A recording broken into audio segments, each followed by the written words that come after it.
Today, guys, I wanted to talk about stress and the role that it plays in terms of weight loss and weight gain. So, there is different forms of stresses in our life. We've got work stress, relationship stress, financial stress, the stress that we get when we go over our calorie goal or when we eat a bad food. These are all stresses.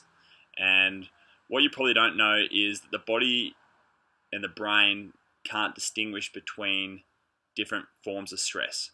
So at the end of the day, all those stresses that I just listed is going to cause an increase in the stress hormone cortisol. Now, when we've got these stresses every day, that's going to lead to elevated levels of cortisol. So I want to give you an analogy with the hunter-gatherer. So with the hunter-gatherer, when they're trying to run away from a wild animal, that's a stress. And as I said before, we can't distinguish between running away from a wild animal and a stressful situation at work. So they're both going to lead to elevated levels of cortisol. Now, what does that mean, and what does that mean for our physiology?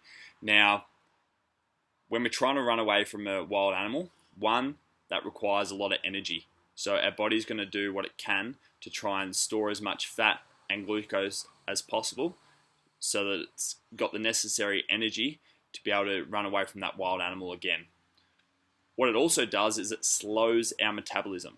So it slows our metabolism because it wants to conserve as much energy as possible. We've got reduced immunity, which is going to increase our likelihood of getting sick, which is going to reduce our consistency and reduce our ability to train, eat good foods, get to work, be active, all those sort of things. The other thing that's going to reduce our energy. When we've got low energy, that means we're going to be doing less activity, less exercise, burning less calories. The last thing I want to talk about is stress eating.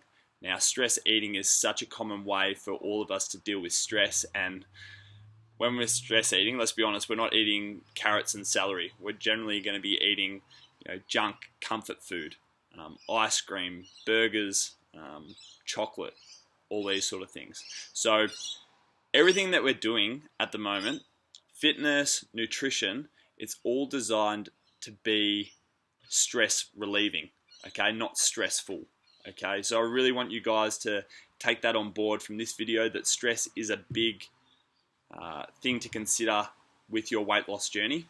So place a really heavy emphasis on it, because if you can reduce your stress, which I'll give you tips on how to do in later videos, that can go a long way to helping you get the results from week to week that you want.